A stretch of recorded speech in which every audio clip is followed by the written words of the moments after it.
لیے جہاں پر جس مسجد سے نعرہ تکبیر لگے، نعرہ رسالت لگے اور نعرہ حیدری نہ لگے، سمجھ لو 2 نمبر سنی ہے، 1 نمبر نہیں ہے۔ اور جہاں نعرہ حیدری لگے سمجھ لو سنی 1 نمبر ہے۔ اس لیے میں آپ سے التجا کروں گا کہ اس نعرے کو اتنا بلند لگائیے، کیونکہ یہ نعرہ بتاتا ہے کہ کن کی نسلوں میں نجاست ہے اور کن کی نسلیں پاک ہیں۔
آگے بڑھ جانا چاہتا ہوں اور میں بھی چاہتا ہوں کہ علامہ صاحب کو میں بھی سنوں، آپ بھی سنیں۔ اور کراچی سے تشریف لائے ہیں، بہت احسان مند ہے ہم کہ پنجاب میں کراچی سے سرد ہوا کا جھونکا۔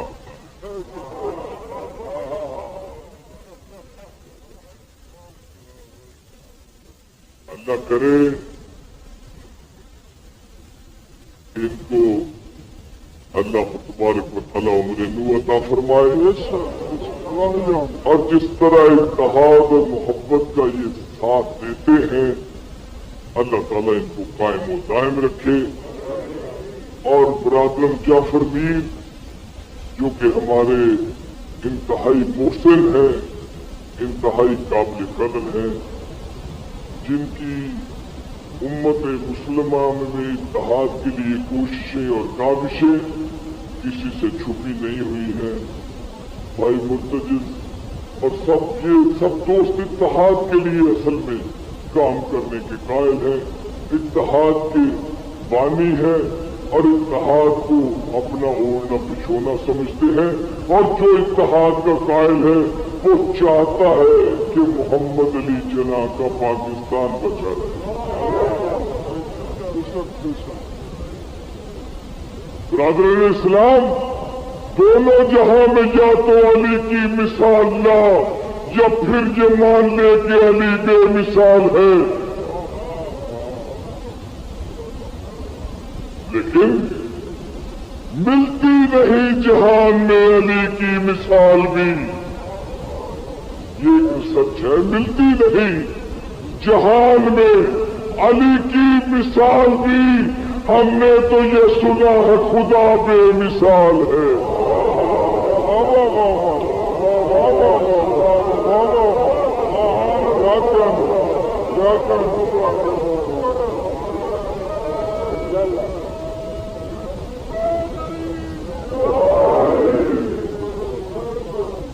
ملتی نہیں جہان میں، حاجی صاحب نے کہا نا بہت پھرے بہت ڈھونڈے، اور میں نے بھی 2 غلطیاں 2 کمیاں نکال دی، لیکن اس کے بعد کہا کہ ملتی نہیں جہان میں علی کی مثال بھی، ہم نے تو یہ سنا ہے خدا بے مثال ہے۔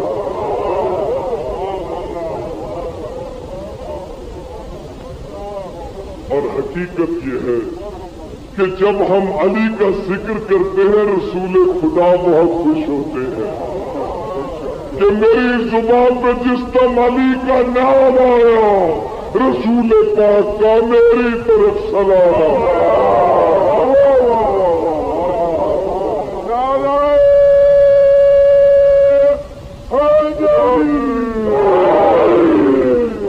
برادران اسلام، علی کا نام لو حضور خوش ہوتے ہیں اور وہ خوش ہوتے ہیں جو اولیاء کرام کو ماننے والے ہیں، وہ خوش ہوتے ہیں جو حقیقی معرفت اہل بیت سے رکھتے ہیں۔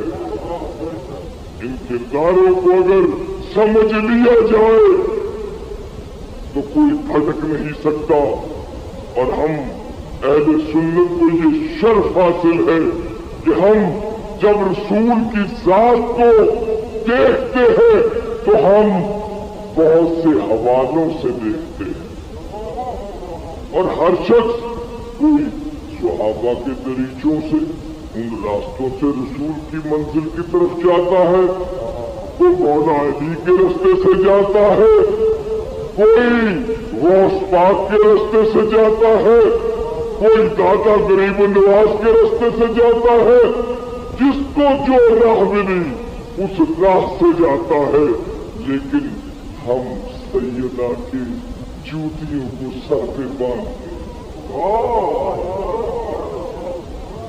ہم اس راستے سے معرفت حاصل کرتے ہیں، اور جب ہم دیکھتے ہیں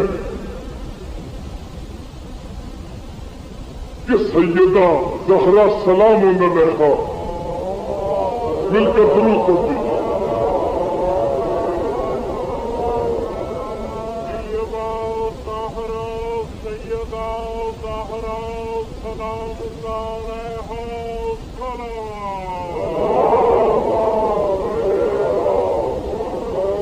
بھائی یہ باتیں سب آپ نے سنی ہوئی ہیں، کوئی نئی نہیں ہے، سب آپ کے علم میں ہیں، اور پھر ہم اپنی مساجد میں جو خطبے دیتے ہیں وہ تو ہم بہت خوش ہوتے ہیں اس لیے کہ نہ کوئی بولتا ہے، نہ کوئی سنتا ہے، نہ کوئی دیکھتا ہے، بس ہم ہے کہ مسجدوں کو مینار پھیلا رہے ہیں، لیکن یہ بھی فخر اعزاز آپ کو ہی ہے کہ ادھر بات نکالی باب علم کے ماننے والوں کے بچے سمجھ جاتے ہیں،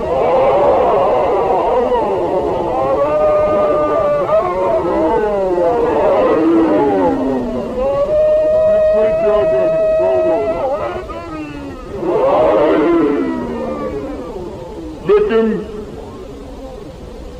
چونکہ یہ باتیں بار بار کرنے والی ہیں، کہنے والی ہیں، اور جس معاشرے میں 100 میں 13 پڑے ہوں اور 13 میں بھی صرف وہ ہوں جو آدھے گھنٹے میں تصحیح کرتے ہوں، اس معاشرے میں آپ جتنا چاہے قرآن سناتے جائیں لوگوں کو سمجھ آتی نہیں۔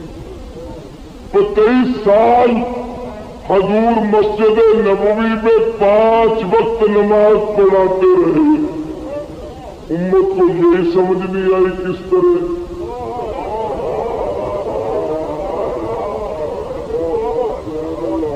اس لیے کوئی میرا بچہ، کوئی میرا بھائی، کوئی میرا بزرگ یہ نہ سوچے کہ پیر صاحب یہاں بیٹھ کے کتنی سطحی سی باتیں کرتے ہیں۔ کوئی سطحی باتیں تو سمجھ نہیں آتی، جب وہ سمجھ آئیں گی تو اوپر کوئی جائے گا، تو سمجھ آ جائے۔ سیدہ سلام علیہا کی اگر قدر و منزلت سمجھ آ جائے تو خدا کی قسم آج ملت در بدر نہ ہو۔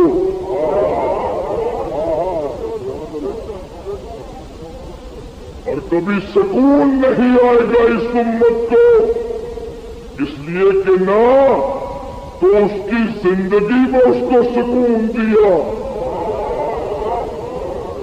اور نہ بعد وفات ان کے دربار میں کوئی چراغ نہ جلا کر ان کی زندگی کو سکون دیا، کیسے آ جائے؟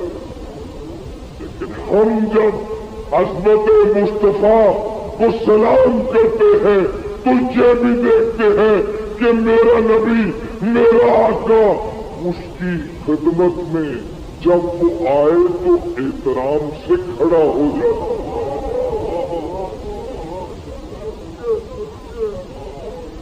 اور صرف کھڑا نہیں ہوتا کہ جب بچے یہ کہہ دے کہ مجان صبح عید ہے اور ہم یہ چاہتے ہیں کہ ہمارے لیے بھی نئے نئے کپڑے ہوں، ہمارے لیے بھی نئے نئے کپڑے ہوں، تو سیدہ فرماتی ہیں کہ بچوں تمہارے کپڑے درزی کے پاس ہیں، ابھی دے کر آتا ہے۔ میں کہتا ہوں ابھی علی کے فضائل پڑھے نا، مولانا طالب جوہری کے صاحبزادے اسد جوہری بڑے خوبصورت انداز میں بیان فرما رہے تھے، انہوں نے بھی پڑھے، اور میرے چھوٹے بھائی جاوید اکبر ساقی نے بھی پڑھے، میں بھی کوشش کر رہا ہوں، اور میرے بعد تو انشاءاللہ دریا بہ جائے گا، سب پڑھے، لیکن جتنے بھی فضائل ہم بیان کرتے جائیں، لیکن وہ علی جو فضائل کی انتہا ہے یہ کہتا ہوا نظر آتا ہے کہ میں محمد کے غلاموں میں کا ایک غلام ہوں۔ اس لیے کسی کے ذہن میں یہ بات آئے، ہم اگر بی بی کا ذکر کرتے ہیں تو عظمت رسول کرتے ہیں، اگر ہم علی کا ذکر کرتے ہیں تو عظمت رسول بیان کرتے ہیں۔ کہہ دیا سیدہ نے کہ بچوں تمہارے کپڑے درزی کے پاس ہیں، کہہ دیا، بچے سو گئے، لیکن تھوڑی ہی دیر کے بعد جبریل آیا، دروازہ کھٹکھٹایا اور کہا کہ میں حسنین کا درزی ہوں۔ آپ نے ہزاروں دفعہ یہ واقعہ سنا ہوگا، ہزاروں دفعہ یہ واقعہ آپ نے سنی ہوگی، لیکن میں جو بات کہنا چاہتا ہوں وہ یہ ہے، بھئی مجھے معاف کر دینا، سیدہ نے یہ بات جھوٹ موٹ کہی تھی نا، ایسے کہا تھا نا، لیکن ادھر بات جھوٹ موٹ کہی، اللہ کو اس صدیقہ کی اتنی عزت ہے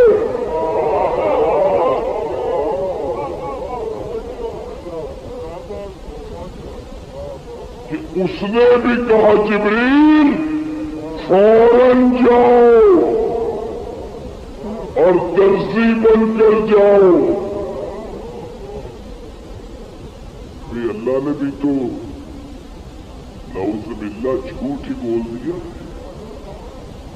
نا، جبریل درزی نہیں تھا، خدا کی قسم یہ ہے صدیقہ، اور صدیقہ کائنات جو کہہ دے وہ ہو جائے۔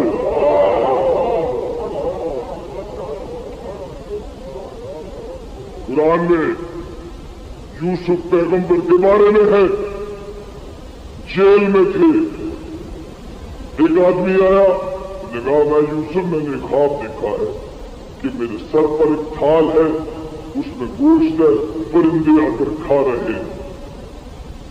کہا اس خواب کی تعبیر یہ ہے کہ تم پھانسی لگ جاؤ گے، اور پھانسی کے بعد جس صحرا میں تمہیں لٹکایا جائے گا تمہاری لاش پر پرندے اور گدے آئیں گی، تمہاری کھوپڑی کو پھاڑ کر وہاں سے گوشت چھین چھین کر نکال کر نکالے.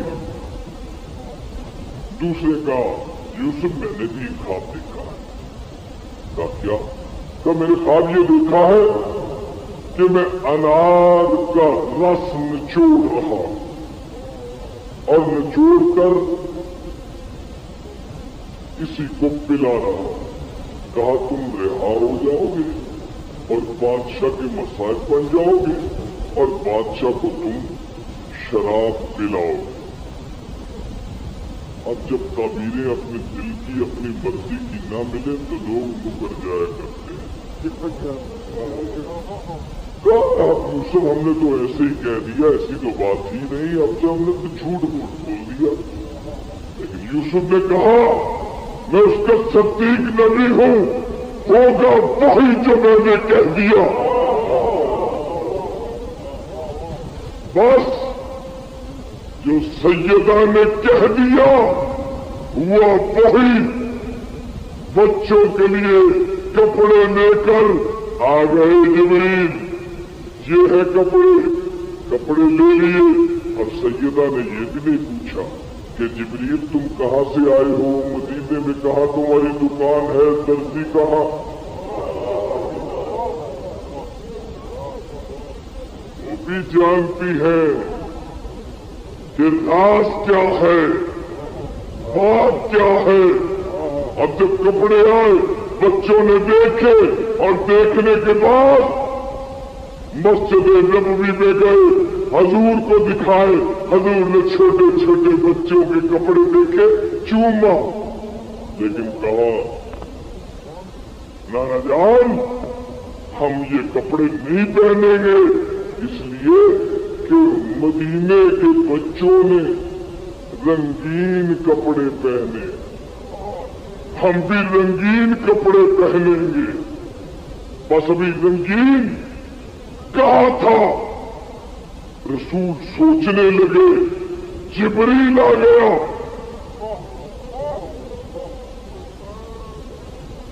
کہا یا رسول اللہ نے فرمایا ہے کہ جو یہ بچے کہیں ویسا ہی ہوگا.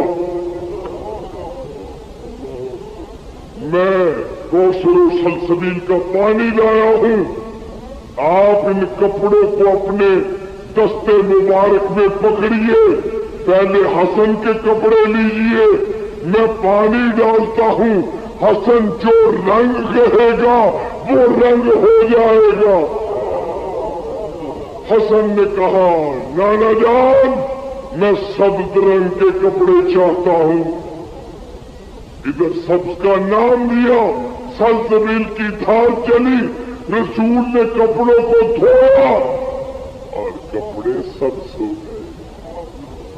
اور ادھر حسین کے کپڑے لیے اور کپڑے لے کر دھونا شروع کیا. جبریل کس طرح دھوبی بن کر پانی ڈال رہا ہے کپڑوں. اور حسین نے فرمایا کہ نانا جان میں چاہتا ہوں کہ یہ کپڑے سرخ ہو. کپڑے سرخ ہو گئے. اور پھر اس کے بعد جب کپڑے پہنا دیے اور مسجد میں سب مسلمان آ گئے, سب صحابہ کبار آ گئے, سب چاہنے والے آ گئے. اور یاد رکھیے کوئی ویسے کوئی نماز پڑھے یا نہ پڑھے, عید کے 2 رکعت سب جاتے ہیں.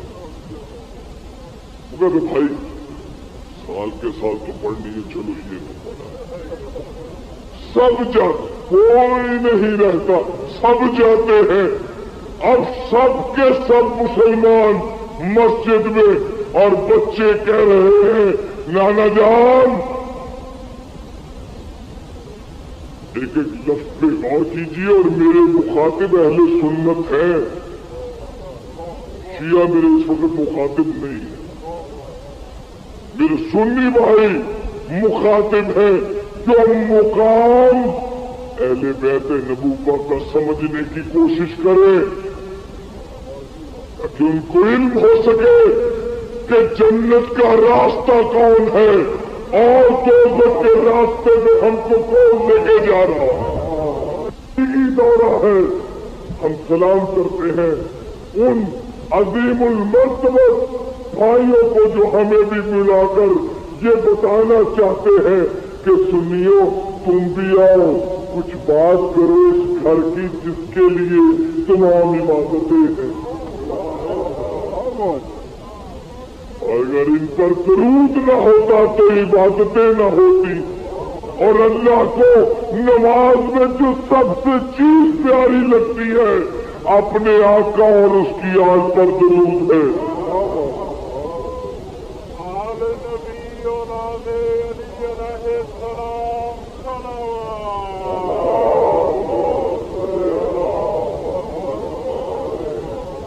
آج سب وہاں موجود ہیں۔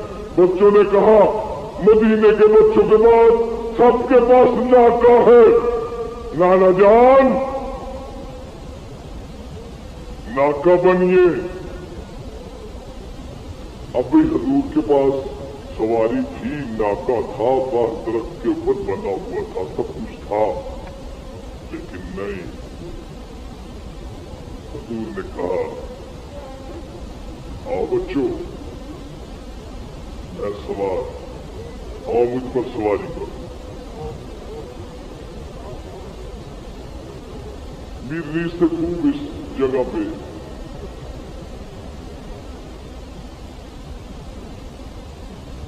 ایک مصرع لکھا ہے جو شائقین ادب ہے اس کا مزہ لیں گے۔ فرماتے ہیں کہ ایک جگہ آخری مصرع میں بار بار کہہ رہا تھا کہ اچھا سوار ہو یہ اونٹ بنتے ہیں، لیکن اس سے پہلے مصرع اولا ذہن میں نہیں آ رہا تھا۔ اچھا سوار ہو جیے ہم اونٹ بنتے ہیں، لیکن اگلا مصرع نہیں آ رہا تھا۔ تو انیس کے والد گرامی وہاں سے گزرے، کہا بیٹا کیا بات ہے، بہت پریشان ہو؟ کہ بابا جان میں پریشان اس لیے ہوں کہ ایک مصرع تو آگے اچھا سوار ہو جیے ہم اونٹ بنتے ہیں، لیکن اس سے مصرع اولا نہیں آتا۔ تو کہا کیا بات ہے، لکھو میں لکھا دیتا ہوں۔ تو کیا؟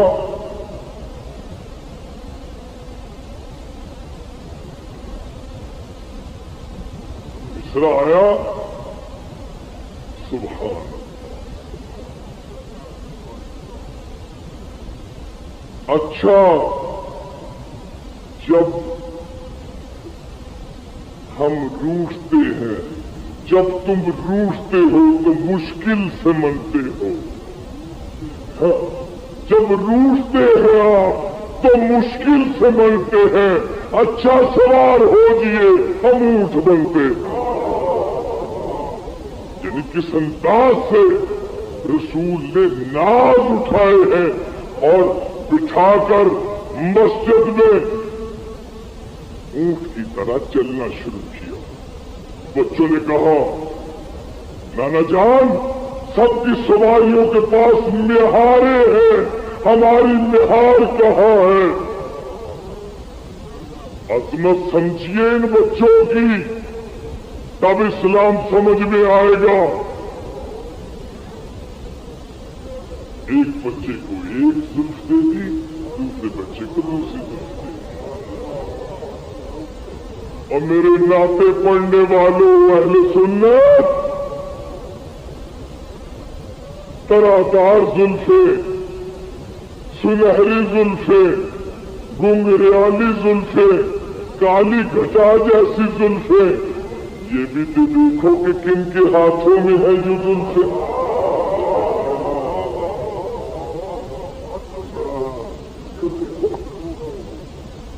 زلفیں دے دی، کہا لیجیے، اور بچے کہتے ہیں یا رسول اللہ، نانا جان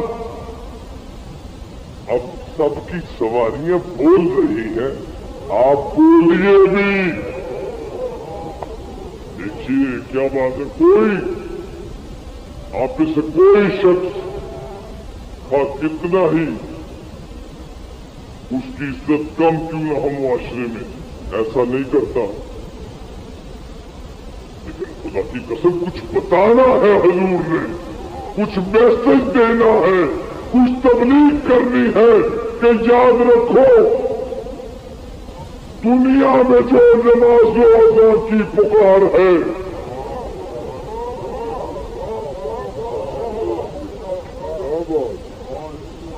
دنیا میں جو نماز و ادا کی پکار ہے اور جس جگہ بھی اطاعت پروردگار ہے چھائی ہوئی جہان میں جو بھی بہار ہے سب دامن حسین کا گرد و غبار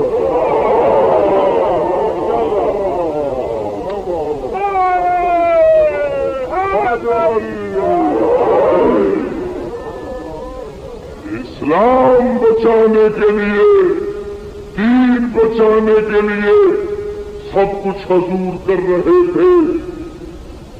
میلاد کے دن یہی سب سے بڑا پیغام اور یہی سب سے بڑا میسج ہے جو ہم سب مسلمانوں کو لے کر جانا ہے کہ رسول کا کردار کیا تھا, وہ کرتے کیا تھے, کن کی عظمتیں بیان کرتے تھے, کن کے گیت گاتے تھے.